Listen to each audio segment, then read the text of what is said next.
Magandang araw mga kabi. So for today's video mag-update lang tayo kasi nga nag-clock yung kalapati natin. So hindi ko lang alam kung na-clock natin. So nasa 1K pa sana yung speed nito.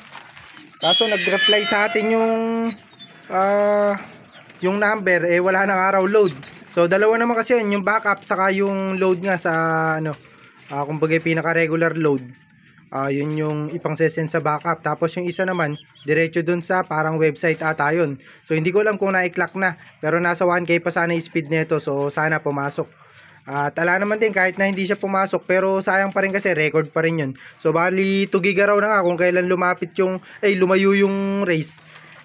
Nag-clock nga yung kalapati natin, gaya nga nasabi ko sa inyo sa previous video natin. Ayan. So tapos ang problema ko pa mga kabi, hindi ko alam kung ano yung isesend dun sa na number dun sa sticker. So kung yung nasa baba ng barcode, kasi yun nga yung sinend ko, kasi dalawa yung sticker So yung isa nasa kabila, mamaya pakita ko sa inyo mga kabi. Bali puntahan lang natin yung sticker muna. Ayan, so ayan, puro putik yung paa niyan. Tapos nung hinuli ko, nagsuka nga siya. Ito sinuka sa akin kasi punong-puno ng tubig yung butsi niya. Ayan. So parang mga eggshell. Yan yung sinuka sa atin, no, eggshell. So hindi ko alam kung eggshell o pintura to, no.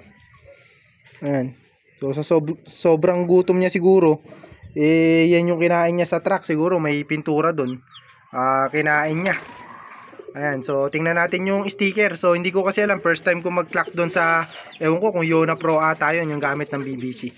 So kasi alam nyo naman, yung dalawang lap na ito, yung unang dalawang lap, ala nga, hindi nag-clock. So ngayong third lap, nag-clock nga siya kung kailan malayo. Yung unang dalawang malapit, hindi nga siya nag-clock. So titingnan natin, at para makita nyo rin yung sticker. So hindi ko alam kasi kung ano rito yung i-clock-lock. Pero ang kinlock ko nga ay nasa baba nung pinaka-barcode, kasi yun yung binura ko. So bali ito mga kabi yung sinend ko. Ito yung pinaka-barcode na to. Ayan, nasa baba. Kasi ito yung binura ko Binura ko yan, ito yung sinend ko. So hindi siya katulad nung sa Mabsi ba yun? Pagka nag-clock kayo mga kabi, pag nagbura kayo ng sticker, wala kang ibang number, kundi yung isesend nyo lang. Ito kasi may number sa kabila. Ayan o. So bali hindi ito ang sinend ko, ito ang sinend ko. Ayan, kasi ito binura ko So syempre ito yung sinend natin, kasi nga itong binura ko. Tapos pakita ko sa inyo yung sinend sa akin. Ayan, so wala na raw load. Ayan. Sorry, your account don't have enough CB credits. Ayan. So ibig sabihin wala raw load. So hindi ko alam kung na-clock yan, pero nasa 1K pa speed nito. Kung kailan nga lumayo, bumilis pa speed niya. So balik na tayo sa kalapati natin. Sana mag-clock pa o na-clock. So nagulat din ako mga kabi nga sa kasi pagbaba ko rito saktong-sakto nga kakapasok niya lang. Tapos kakainom niya lang, pumalik siya rito. So kaya ako tumakbo ko, mabilis akong tumakbo. Tinakbo ko talaga siya para ma-clock nga, kasi first time ko mag-clock dito sa BBC. So hindi ko lang alam kung na-clock nga mga kabi, kasi pinakita ko sa inyo wala nga araw credit walang load yung pinang text ko. Yan. So ayan. Nasa 1K pa sana yung speed nito, kaso nga hindi ko alam kung ano. Tapos matagal din akong siguro nasa 5 to 10 minutes din ako bago na-clock to, kasi nga hindi ko alam kung ano yung sesend. Saka mahirap tanggalin yung sticker, kasi may nakapakat na isa pang sticker doon na para hindi matanggal agad yung pakat ng sticker. So kumbaga meron silang parang tape na nilagay. So hindi ko alam kung saan pupunitin, kasi pagka pinunit ko yun, baka maputol yung number, mahirapan ako mag-clock. So hindi ko alam kung ano yung clock-lock. Kaya ang ginawa ko, since puro puti kasi yung sticker pala mga kabi, kaya nahirapan ako. Kasi nga, hindi ko alam kung saan hindi ko masyadong makita. Ang ginawa ko, tinrace ko pa kung bali tinanggal ko pa yung putik sa paa niya o dun sa sticker. Para nga kasi ang parang pinanglagay nga sticker din ng ano tawag dito, bali pinang dobling sticker nila, sticker nga ng kalapate o yung sticker sa paa, kumbaga yung pang kinaklak din. So parang ganoon ang itsura, kaya hindi ko alam kung ano yung, kung saan ko pupunitin, kasi nga parang nadoble, ganoon ang nangyari. So wala naman tayong nahabol dito na premyo sa susunod na linggo pa, last 3 laps. So etong lap lang nito mga kabi, nakakatuwa lang din, kasi nga nag-clock siya kung kailan nga medyo malayo, noon siya nag-clock. So medyo malapit pa lang naman yun, pero medyo malayo na. So kasi tugigaraw na maraming na chuchugi dyan, kaya chugigaraw ang tawag. Tapos hindi naman natin nakalain kasi dalawang laps niya puro butas siya. At kinabukasan nga siya umuwi ng second lap. Ngayon third lap, kahit nadurog siya, umuwi siya, nasa 1K pa ang speed. So pero hindi ko lang, baka 900 na lang ma-clock to. So kasi nga medyo natagalan tayo, nasa 10 minutes tayo nagtatanggal ng sticker tapos nagsesend. So matagal din. Kung nandito nga kayo baka tinulungan nyo ako kasi nga matagal nga ako nagtanggal ng sticker. Umabot din siguro nasa 10 minutes. Tapos sa pagklaklak nga mga kabi nanibago ko kasi hindi ko alam yung i-send. Ayan.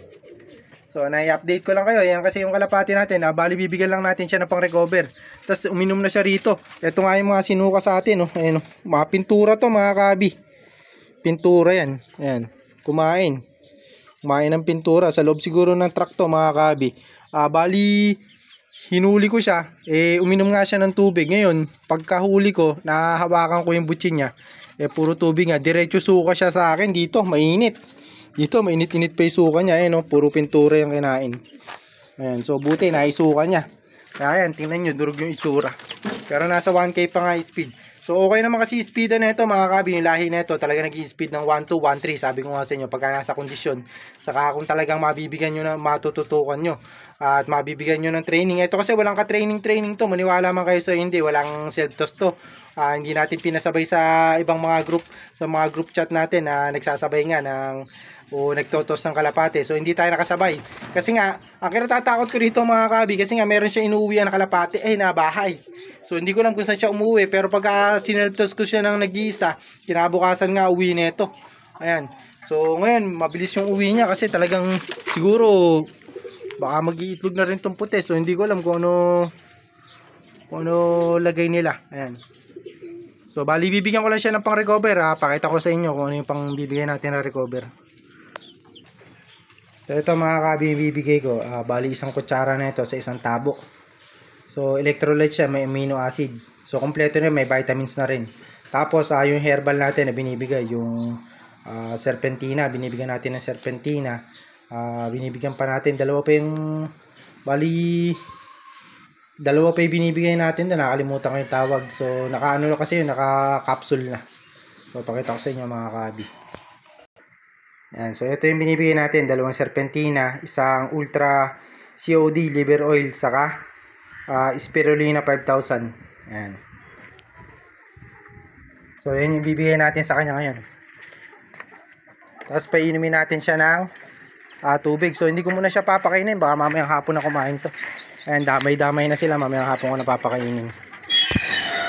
Ayan, so bali last 3 laps na lang mga kabi, tapos na nga siya sa Tugigaraw. Hindi ko alam kung ano yung susunod niyang laps. So malalaman natin yan sa susunod na update ko mga kabi, malalaman natin. So baka sa mga susunod na araw pa. Ayan. So medyo mahaba na yung video natin. Susubukan ko lang siya ng pang recover, tapos papakainin ko na rin yung manok. So ito yung mga kitty ko lang papakainin. Ito yung dalawang kiting natin na puti, ang mga lasak. Mga kalapate, mamayang hapon na yan. So hanggang dito na nga lang mga kabi yung video natin, at happy flying sa inyo. God bless.